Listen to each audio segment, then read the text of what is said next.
Il était une fois, dans une auberge de prestige, une jeune fille nommée Bianca qui ne connaissait aucun répit.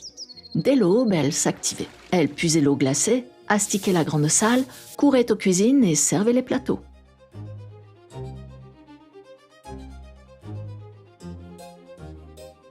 Même la nuit, quand tout le monde dormait enfin, elle s'affairait encore à raccommoder le linge abîmé à la lueur d'une pauvre chandelle. Sa mère, l'hôtesse, se faisait appeler la belle Venezia. Son seul miroir était le regard des hommes et son cœur n'était empli que d'orgueil.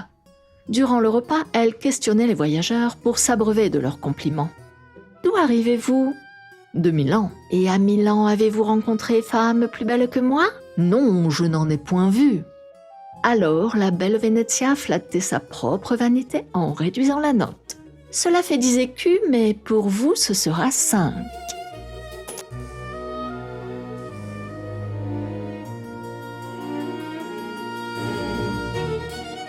Elle posait encore la question à un voyageur de Turin. « Et à Turin, en a-t-on vu une qui me surpasse ?»« Non, personne. »« Cela fait 6 écus, mais vous m'en donnerez 3. » Mais un jour, tandis que la belle Venezia interrogeait un nouveau venu, Bianca traversa la salle. Le voyageur, ébloui, répondit « Oui, je l'ai vue. »« Qui donc ?» tonna Venezia, la jalousie lui montant au visage. « Votre fille !» Le regard de la mère se fit de pierre. Au moment des comptes, elle trancha froidement. « Cela fait 8 écus, non, vous m'en paierez 16 !»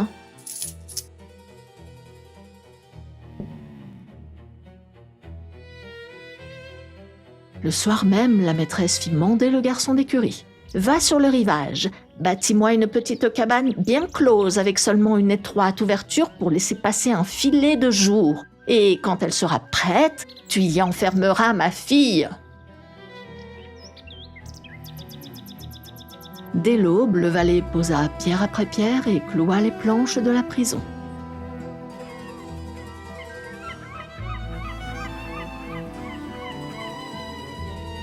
Une fois l'abri achevé, il alla chercher fermement Bianca et l'entraîna vers la mer. « Qu'est-ce que tu fais ? Ouvre-moi » hurla-t-elle de l'intérieur. Le valet resta un court instant immobile derrière la porte, puis il s'éloigna sans un mot. À partir de ce jour, Bianca resta captive face aux vagues. Elle entendait la mer gronder du matin au soir, mais ne voyait plus âme qui vive.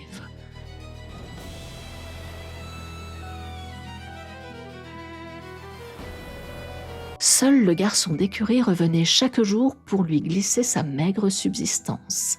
Un morceau de pain sec et une cruche d'eau. Parfois, le cœur serré par la pitié, il lui apportait de quoi tromper l'ennui. Un crayon, des cahiers ou un ouvrage de couture. Mais Bianca, murée dans sa douleur, refusait souvent ces présents. Elle lui en voulait de l'avoir enfermée et plus encore d'avoir obéi aux caprices de sa propre mère. Pourtant, le sortilège de la nature opérait. Malgré l'obscurité et les larmes, Bianca devenait chaque jour plus belle. Un soir, un étranger longeait la mer à cheval. Sous la lune, il remarqua cette cabane étrange, fermée comme une boîte. Intrigué, il mit pied à terre et plaqua son œil contre l'étroite ouverture. Dans la pénombre, il aperçut le visage de Bianca, une vision si pure qu'il en eut le cœur saisi. Une crainte confuse, presque surnaturelle, le fit reculer. Il remonta d'un bond sur sa monture et s'éloigna au galop. « Au secours! Aidez-moi »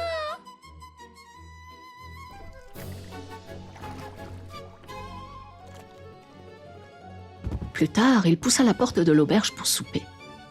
La belle Venezia, drapée dans sa vanité, s'approcha de lui pour chercher son reflet dans ses yeux. « Vous venez d'où ?»« De Rome. »« Et sur votre route, avez-vous vu femme plus belle que moi ?»« Oui, je l'ai vue. »« Où cela ?»« Prisonnière dans une cabane au bord de la mer. » La jalousie explosa alors dans le sang de l'aubergiste et elle devint verte de jalousie.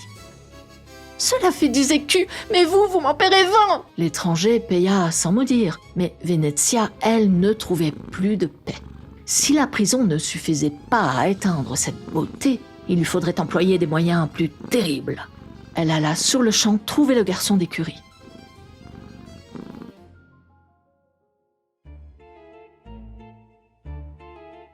« Dis-moi, accepterais-tu de m'épouser ?» Le valet resta bouche bée. Épouser sa maîtresse, lui, un simple garçon d'écurie. Il crut rêver. « Moi, vous épouser ?» Elle reprit le ton froid et assuré. « Si tu veux ma main, tu devras obéir à mes ordres. Tu prendras ma fille, tu l'emmèneras au fond des bois et tu la feras mourir. À cette seule condition, je t'épouserai. » Le garçon d'écurie brûlait d'épouser sa maîtresse, mais face à une jeune fille si belle et si douce, le courage lui manqua pour lever la main sur elle. Il entraîna donc Bianca au plus profond des bois, et là, loin de tout regard, il l'abandonna sans lui ôter la vie.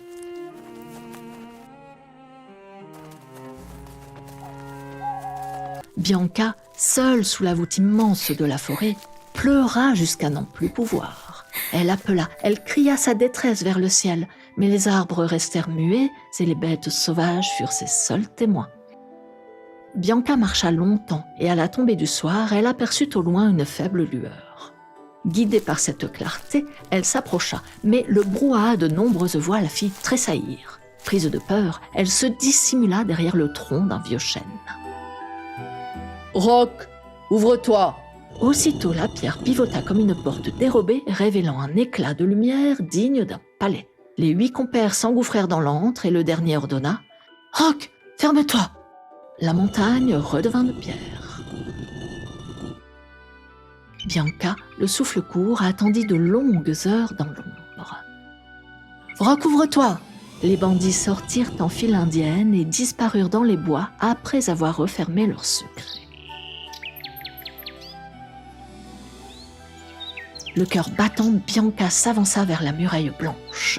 Elle murmura à son tour les paroles magiques. « Roc, ouvre-toi !» La pierre s'effaça. Elle s'engouffra dans la lumière et dit « Roc, ferme-toi !» À l'intérieur, tout était paré pour un festin. Une table dressée avec 8 assiettes, 8 pains dorés et 8 bouteilles de vin rubis. Dans l'âtre, 8 poulets rôtissés sur une broche, exhalant un fumet délicieux. Bianca, retrouvant ses réflexes d'autrefois, se mit au travail. Elle rangea, balaya, lissa les 8 lits et surveilla le feu.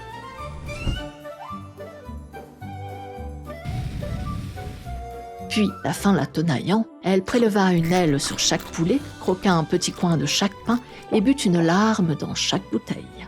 Au premier bruit de pas résonnant sur la pierre à l'extérieur, elle se glissa en hâte sous l'un des lits, retenant sa respiration dans la poussière de l'ombre. Lorsque les 8 voleurs rentrèrent, le spectacle les cloua sur place. La grotte était étincelante, les lits tirés au cordeau et les poulets rôtis fumants.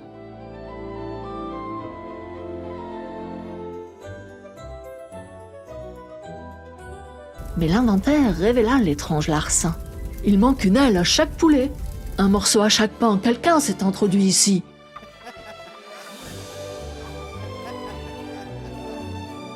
Le lendemain, le sort désigna le plus jeune pour monter la garde.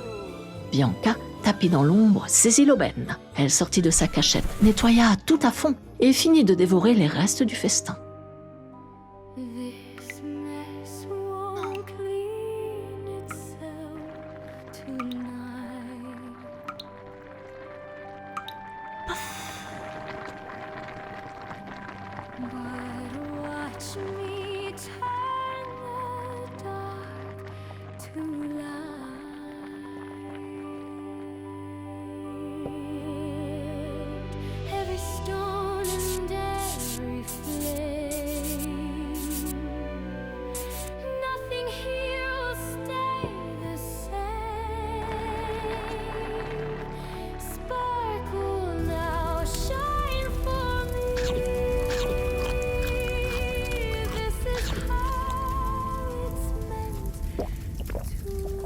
Au retour de la bande, le chef entra dans une colère noire. « Bon à rien, on nous vole sous ton nez !» 6 jours durant, ils répétèrent l'essai. 6 sentinelles se relayèrent, restant tout bêtement devant la porte de pierre. Et chaque soir, la maison était plus propre, mais les bouteilles plus vides. Les brigands finirent par se traiter tous d'imbéciles. Le 8e jour, le chef trancha. « Cette fois, c'est mon tour !»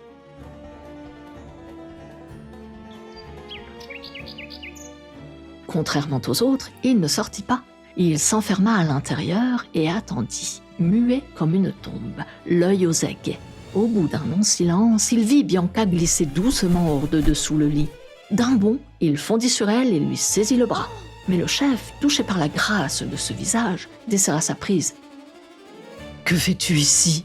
Et elle lui raconta tout ce qui lui était arrivé. « N'aie pas peur, puisque le destin t'a conduite ici, tu resteras avec nous. Désormais, tu seras notre petite sœur. » Ainsi, Bianca demeura parmi les voleurs. Elle était l'âme du foyer, préparant la soupe et soignant Lily, tandis que, le soir venu, déposait à ses pieds le butin des routes, bijoux étincelants, pièces d'or et parures de soie. Ils la chérissaient comme leur propre sœur. Parmi la bande, le plus jeune aimait se travestir en gentilhomme. Paré de riches étoffes et de manières exquises, il parcourait les auberges pour glaner des secrets. Un soir, il poussa la porte de la belle Venezia.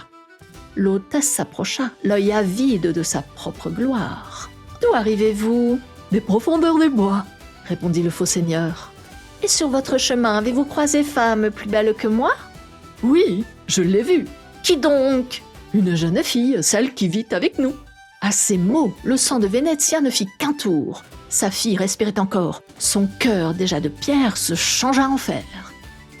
Une fois l'auberge vide, elle fit signe à une vieille bergère qui mendiait chaque jour à sa porte. « Toi, on dit que tu sais débusquer ce qui est caché. »« Cela dépend du prix. » Venezia jeta quelques pièces d'or qui sonnèrent sur le bois. « Retrouve ma fille et fais en sorte qu'elle ne revienne jamais. » Le lendemain, la vieille se mit en route. Profitant de l'absence des voleurs, elle s'approcha du rocher alors que Bianca chantait à la fenêtre. « Je vends des épingles, de pures merveilles pour vos cheveux. » L'innocente Bianca, séduite par l'éclat des parures, la fit monter. À leur retour, les voleurs découvrirent Bianca étendue sans vie. Ils restèrent d'abord pétrifiés, puis, malgré la dureté de leur cœur, se mirent à pleurer l'un après l'autre. Ils choisirent au plus profond du bois un grand arbre au tronc creux. Avec une précaution infinie, ils y déposèrent Bianca. Le temps passa, jusqu'au jour où le fils d'un roi vint chasser dans les parages. Soudain, ces chiens se mirent à aboyer furieusement en grattant l'écorce d'un vieillard. Le prince accourut, écarta la meute et scruta l'obscurité du tronc. Là, il découvrit une jeune femme d'une beauté saisissante. « Je ne peux me résoudre à t'abandonner ici. » Il sonna du corps. Lorsque ses veneurs arrivèrent, il leur ordonna de l'extraire du tronc avec une douceur extrême. On allongea Bianca sur le lit. « Laissez-nous. » Il resta seul, pria pour la belle endormie, ignorant encore quel mal l'avait frappée. Puis il sortit et ferma la porte à clé. Il revint souvent dans cette chambre, s'asseyant au chevet du lit pour contempler ce si beau visage. Au palais, le prince ne paraissait plus au repas. Intriguée, la reine le suivit un matin et entra sans frapper. En voyant la jeune femme si immobile, elle demanda « Qu'est-ce que cela signifie ?»« C'est un sortilège qui la retient. » La reine s'approcha et ordonna « Bien, cherchons la cause. Mande le coiffeur royal. »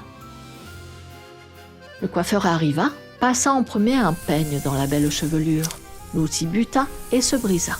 Il en prit un second qui se cassa de même. Méfiant, il écarta les mèches à la main. Oh! Le prince bouleversé n'osa d'abord s'approcher. « N'ayez crainte, vous êtes en sécurité. » dit-il enfin. Lorsque Bianca retrouva sa voix, elle raconta tout. On l'écouta avec un silence religieux. Le temps fit son œuvre. Bianca et le prince apprirent à se connaître et quand le moment fut venu, elle accepta de l'épouser. On célébra des noces éclatantes. Les portes du palais restèrent grandes ouvertes. Le vent porta ses échos de fête jusqu'à l'auberge de la belle Venezia. Un voyageur franchit le seuil et s'exclama « Jamais on n'a vu pareille fête, la nouvelle princesse est la plus belle femme que la terre ait portée. » Dévorée par l'envie, la belle Venezia ne put le supporter. Elle se para de ses plus beaux atours et courut au palais, car son orgueil exigeait qu'elle voie celle qui osait la surpasser. Arrivée au palais, elle fendit la foule et arriva devant le trône. Là, elle vit Bianca, vivante et couronnée. Son visage se tordit de haine et elle s'écroula, car la lumière avait enfin chassé la nuit. Si tu as aimé ce conte, n'oublie pas de le booster, de commenter, de liker et de t'abonner si ce n'est pas déjà fait. Tu peux aussi activer la cloche pour recevoir les notifications afin de ne rater aucune des prochaines vidéos. Merci d'avoir regardé et à bientôt.